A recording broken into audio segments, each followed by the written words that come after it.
کہ کتنے دروازے آپ نے خود اپنے ذہن میں اپنے لیے بند کیے ہوئے ہیں. وہ دروازے بند ہیں ہی نہیں, وہ دروازے کھلے ہوئے ہیں, لیکن اوور تھنکنگ کر کے, زیادہ سوچ کے آپ نے ان دروازوں کو, ان اپرچونٹیز کو, ان مواقعوں کو اپنے اوپر بند کیا ہوا ہے.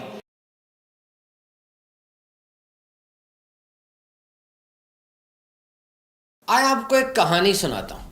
ایک میجیشین تھا, جادوگر تھا, اور اس کا دعویٰ تھا کہ اسے کسی بھی جیل میں, کسی قید خانے میں بند نہیں کیا جا سکتا. اس کو بیڑیوں سے باندھ دیتے, اس کو کسی جیل میں رکھتے, اور وہ کسی نہ کسی طریقے سے بھاگ جایا کرتا تھا, نکل جاتا تھا. جب اس نے یہ چیلنج کیا تو بڑی دور افتادہ کسی جگہ پر ایک جیل میں اس کو بند کرنے کا فیصلہ کیا گیا, اور کہا گیا یہاں سے بچ کے دکھاؤ. گئے, جا کے اس کو اس جیل میں بند کر دیا. اب جب وہ جادوگر جیل کے اندر گیا, ایک دنیا جیل کے باہر کھڑی تھی اور منتظر تھی کہ اس جیل سے یہ کیسے باہر آتا ہے, جبکہ یہاں پر پہرے بھی بہت زیادہ ہیں, اور جیل کی جو اتھارٹیز ہیں ان کا دعویٰ بھی ہے کہ کوئی پرندہ بھی یہاں سے آسانی سے باہر نہیں آ سکتا. وہ جادوگر اس سیل کے اندر گیا, اور اس جیل کے اندر پیچھے سے تالا لگا دیا گیا. اس نے اندر جا کے پہلے اپنا کوٹ اتارا, اور کوٹ اتارنے کے بعد اپنی بیلٹ کے نیچے سے ایک لوہے کی چھوٹی سی سٹرنگ نکالی, ایک دھات کی بنی ہوئی ایک چھوٹی سی تار نکالی جس کی مدد سے وہ تالے کھولتا تھا. اس کے بعد اس نے اس تالے کو کھولنا شروع کیا اس تار کی مدد سے. بڑی دیر تک لگا رہا لیکن وہ تالے کو نہ کھول سکا. 1 گھنٹے کے بعد اس کے چہرے پر بہت ہی پریشانی کے آثار نمودار ہونا شروع ہو گئے, اور 2 گھنٹے کے بعد وہ ایسے لگتا تھا ہار مان چکا ہے, اور وہ کلیپسڈ ہو گیا, گر گیا. جیسے ہی اس کا بوجھ دروازے پر پڑا, دروازہ کھل گیا, کیونکہ وہ دروازہ در حقیقت بند تھا ہی نہیں. اور وہ جادوگر اپنے ذہن میں سوچ رہا تھا کہ یہ دروازہ تو بند ہے کیونکہ یہ جیل ہے, اور میں نے چیلنج کیا ہے کہ میں جیل سے نکل کے دکھاؤں گا. تو جیلر نے تو دروازہ بہت ہی مضبوط طریقے سے بند کیا ہوگا, بلکہ بہت ہی بڑے لوہار کو بلا کر اور بہت ہی بڑے تالے کو بڑے اچھے طریقے سے بند کیا ہوگا, اور وہ کوشش کرتا رہا اس تالے کو کھولنے کی جو در حقیقت بند ہی نہیں تھا. تو آپ یہ سوچئے اور یہ سمجھنے کی کوشش کیجئے, اس طرح کے کتنے دروازے آپ نے خود اپنے ذہن میں اپنے لیے بند کیے ہوئے ہیں. وہ دروازے بند ہیں ہی نہیں, وہ دروازے کھلے ہوئے ہیں, لیکن اوور تھنکنگ کر کے, زیادہ سوچ کے آپ نے ان دروازوں کو, ان اپرچونٹیز کو, ان مواقعوں کو, ان اچھی چیزوں کو اپنے اوپر بند کیا ہوا ہے. آپ اس بند دروازے کو اتنی غور سے دیکھ رہے ہیں, اتنی غور سے دیکھ رہے ہیں, اسی کے بارے میں سوچتے چلے جا رہے ہیں کہ جو ڈھیر سارے دروازے کھلے ہوئے ہیں, آپ کی سوچ ہی اس طرف نہیں جا رہی. یاد رکھیے, بہت سے معاملات میں زیادہ سوچنا ان کو خراب کر دیتا ہے. وہ معاملہ اتنا تھا ہی نہیں کہ اتنا سوچا جاتا اس کے بارے میں جتنی دیر تک آپ سوچ رہے ہیں. پلاننگ از مسٹ, پلاننگ ضرور کریں, منصوبہ بنائیں, لیکن کس کام کی کتنی پلاننگ کرنی ہے یہ بھی تو ضروری ہے نا. مارنا اپنے چوہے کو ہے اور پلاننگ آپ ہاتھی کو مارنے کی کر رہے ہیں. وسائل بھی ضائع ہوں گے, ہتھیار بھی بڑا چاہیے, جبکہ چوہا تو چھوٹی سی جوتی سے بھی مر جائے گا بھائی. کہتے ہیں کہ ایک عورت جو قیدیوں کو چھڑایا کرتی تھی, اس سے پوچھا کہ قیدیوں کو چھڑاتے وقت سب سے مشکل چیز کیا ہے آپ کے لیے. ظاہری بات ہے قیدی کو چھڑانے کے لیے بہت سے کام کرنے ہوتے ہوں گے, لیجسلیشن ہوتی ہوگی, قانون ہوتا ہوگا, اندر جا کے پھر چھڑانا ہوتا ہوگا. اس نے جو کہا حیرت انگیز بات ہے, کہنے لگی کہ قیدی کو یہ سمجھانا کہ تم واقعی قیدی ہو یہ سب سے مشکل کام ہے, کیونکہ جب آپ کو اپنی زنجیروں سے پیار ہو جائے گا, ایک آدمی کو اپنی بیڑیوں سے, اپنی ہتکڑیوں سے پیار ہو جائے گا, تو وہ کیسے آزاد ہوگا. بڑی مشہور بات کہی جاتی ہے نا کہ وہ بندہ گیا, اس نے دیکھا ایک بہت بڑا ہاتھی چھوٹی سی رسی سے بندھا ہوا ہے. ہاتھی چاہے پاؤں کو ہلکا سا ہٹائے, وہ رسی کیا پورے کمرے کو ہی ساتھ لے جائے, لیکن ہاتھی نہیں کچھ کر رہا. پوچھا گیا کہ اتنے بڑے ہاتھی کو چھوٹی سی رسی سے کیسے باندھ لیا آپ نے بھائی. کہنے لگا دیکھو, جب یہ ہاتھی چھوٹے ہوتے ہیں نا, یہ رسی ہم باندھ دیتے ہیں, چھوٹا ہاتھی اس رسی کو نہیں توڑوا سکتا, کوشش کرتا ہے نہیں توڑوا سکتا, پھر وہ بڑا ہوتا جاتا ہے, رسی وہی رہتی ہے. ہاتھی بڑا ہو گیا لیکن دماغ میں یہ بات بیٹھ چکی ہے کہ اس رسی کو میں نہیں توڑوا سکتا, تو اب وہ رسی اس کے لیے پکا پھندا بن گئی. اسی طریقے سے ہم اوور تھنکنگ کرتے ہیں, سوچتے ہیں، بہت زیادہ سوچتے ہیں، اور اس چیز کو پکا پکا کر کہاں سے کہاں لے جاتے ہیں، اور وہ چیز ہمارے لیے پکا پھندا بن جاتی ہے جو ترقی کی راہ میں سب سے بڑی رکاوٹ ہوتی ہے۔ یاد رکھیے کبھی کبھار اس ماؤنٹین کو آپ ہٹا نہیں سکتے، اس کو ہٹا نہیں سکتے۔ جس طرح ایلون مسک نے کہا کہ میرے نزدیک سب سے جو کمپیٹیٹو کمپنی ہے نا جس سے میں ڈرتا ہوں وہ گوگل ہے، تو جیف بیزوس نے آگے سے جواب دیا کہ دیکھو گوگل ایک ماؤنٹین ہے، پہاڑ ہے، پہاڑ کو ہٹایا نہیں جا سکتا، اس کو کلائم کیا جاتا ہے، اس کو سر کیا جاتا ہے، اس کے اوپر جایا جاتا ہے۔ اور یہ دیکھیے یہ گھوڑے کی تصویر آپ کو نظر آ رہی ہے، یہ گھوڑا ایک پلاسٹک کی کرسی سے بندھا ہوا ہے۔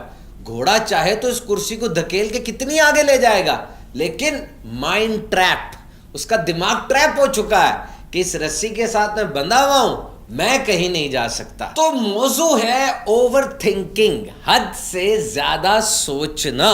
یہ کوئی ماضی کا واقعہ تھا یا کوئی سانحہ تھا یا کوئی حادثہ تھا یا مستقبل کا کوئی سپنا یا ڈر ہے جس کے بارے میں آپ سوچتے جا رہے ہیں، سوچتے جا رہے ہیں، اس کو پکا رہے ہیں، مسئلہ ہے نہیں یا گزر چکا ہے، لیکن آپ سوچ کے اس کو بہت بڑا مسئلہ بنا رہے ہیں۔ اور یہ حد سے زیادہ سوچنا، اسی کو اوور تھنکنگ کہتے ہیں۔ اور ماہرین نفسیات کے مطابق یہ اوور تھنکنگ بہت سی نفسیاتی امراض کی وجہ بن سکتا ہے۔ دیکھیں سوچنا انسان کی فطرت ہے، تھاٹس آر آلویز دیئر۔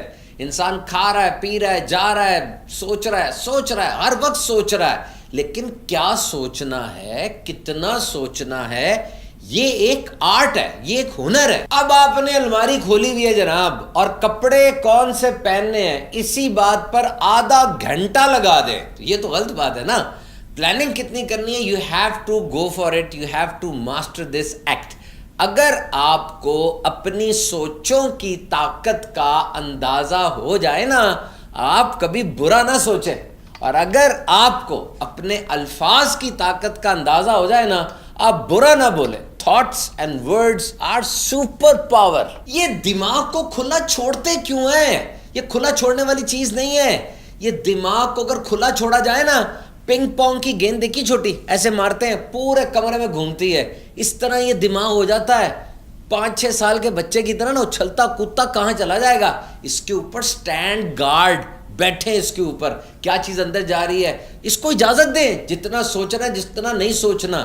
دیکھیں کھلا چھوڑ دیں گے تو مثال اس کی زمین کی لیں، اگر آپ کسی زمین کو کھلا چھوڑ دیں وہاں جڑی بوٹیاں اگائیں گی، گند پھیل جائے گا۔ اگر اس زمین پہ گندم اگانی ہے نا، ویٹ فصل اگانی ہے، تو محنت کرنی پڑے گی، ہل چلانا پڑے گا، خیال رکھنا پڑے گا، کھاد ڈالنی پڑے گی، سورج کی روشنی پہنچنی ہے کہ نہیں، کوئی جانور اندر جا رہا ہے کہ نہیں، اور اب اس جگہ پر فصل اگے گی جس کا آپ کو ریٹرن ملے گا۔ Similar is with your brain. اگر آپ کو دماغ سے بھی صحیح ریٹرن لینا ہے تو دماغ کو کھلا نہ چھوڑیں، بو آ جائے گی اس میں۔ بزرگان دین اللہ کی رحمت کے بارے میں سوچا کرتے تھے، شکر ادا کرنا اللہ کی رحمتوں کا۔ اس حوالے سے ان کا ذہن ہوتا تھا کہ کیا کرنا چاہیے تھا اور اب ہمیں کیا کرنا ہے، وہ یہ سوچتے اور اسی طرح ان کی زندگی گزر۔ And overthinking specifically means that you are concentrating only on the problems not on the solution. Okay, when you are thinking unbridled.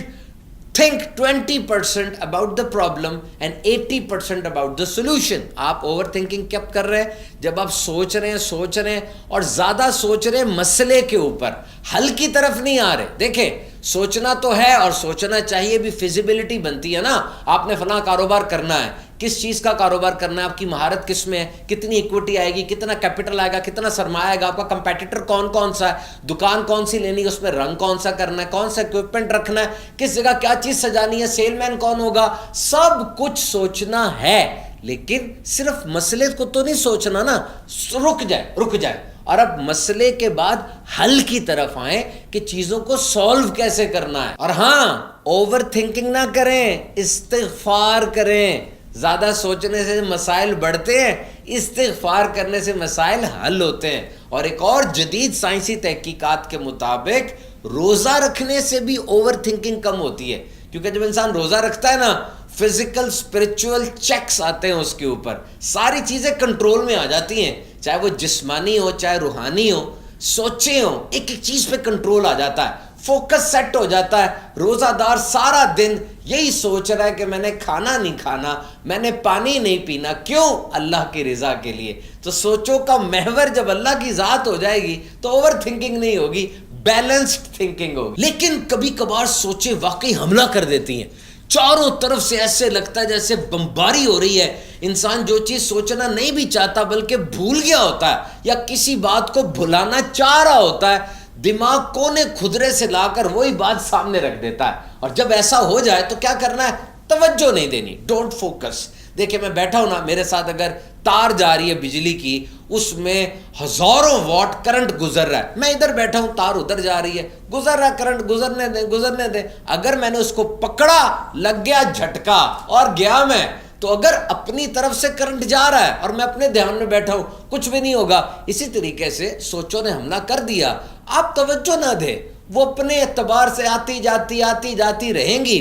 آپ درود پاک پڑھیں, آپ کسی اچھی چیز کے اوپر فوکس کریں. یاد رکھیں, جس چیز پہ توجہ دیں گے وہی چیز پھلے گی, پھولے گی, آگے بڑھے گی. مسائل پہ توجہ دیں گے, مسائل بڑھیں گے. حل پہ توجہ دیں گے, حل بڑھیں گے. Remember, if you want to change your mental emotional state, change your physical state. یاد رکھیں, اگر آپ اپنی سوچوں کے رخ کو بدلنا چاہتے ہیں, اپنے دماغ کے اس لیول کو بدلنا چاہتے ہیں, تو اٹھیں, فزیکل اسٹیٹ کو بدلیں, کچھ کریں. اٹھیں, ایکسرسائز کریں, جاگنگ کریں, اپنے والدین کے ساتھ بیٹھیں, بچوں کے ساتھ بات کریں. اپنے فزیکل سٹیٹ کو جب آپ چینج کرتے ہیں نا, آپ کا مائنڈ آپ کے جسم کو فالو کرنے پر مجبور ہوتا ہے, اس کے پاس کوئی چوائس نہیں ہوتی. ہو سکتا ہے 5-10 منٹ لگ جائیں, لیکن جو آپ کا جسم کر رہا ہوگا آپ کا دماغ وہی کرے گا, اس کے پاس کوئی اور چوائس نہیں. اگر آپ ڈارک روم میں بیٹھے ہیں, ڈارک سکرین دیکھ رہے ہیں, ڈارک تھاٹس ہیں, ڈارک ویڈیو گیمز کھیل رہے ہیں, ہر طرف کالا کالا ہے, تو جناب آپ کا دماغ بھی کالا ہی رہے گا. اٹھیے, اجالا کیجئے اس میں. تو جناب اوور تھنکنگ سے بچنے کے لیے اپنا فوکس سیٹ کیجئے, توجہ پہ توجہ دیجئے. Don't multi task. میں اس کو ایک کام کر رہا ہوں, بول رہا ہوں اور اسی کا رزلٹ مجھے مل رہا ہے. اگر میں بول بھی رہا ہوتا, موبائل پکڑا ہوتا, کھانا کھا رہا ہوتا, اخبار پکڑا ہوتا, تو ہر کام پہ میری 25% توجہ ہوتی, کیونکہ میں 4 کام کر رہا ہوتا, 25% ہی رزلٹ ملنا تھا. So try to focus on one task at one time. Never multitask. انسان کا ذہن ایسا بنا ہی نہیں ہے کہ وہ ایک وقت میں 2 کام کر سکے. ایک وقت میں ایک کام کرے, بہترین انداز سے کرے. کوئی ساتھ ہے, اس کا ساتھ دے, اس کو سنے, اس کو دیکھے. موبائل چھوڑ دے, اور اگر موبائل پر ہیں اب موبائل پہ رہیں, موبائل پہ جو کام کر رہے ہیں اس پہ پوری توجہ رکھیں. اور روزانہ رات کو یہ ضرور سوچیں, آج میں نے بہترین 3 کام کون سے کیے. یعنی آج کے دن جو کام میں نے کرنے تھے, کم از کم 3 بہترین اور اہم ترین کام کیے. نہیں کیے کیوں؟ سستی, پیسے کی کمی, وقت نہیں تھا, کیا وجہ تھی؟ اب اگلے دن وہی کام کرنے ہیں پہلے نا, لیکن اگلے دن کے 3 کام بھی ہوں گے. تو ان 6 کاموں کو میں نے 24 گھنٹے میں کس انداز سے کرنا ہے.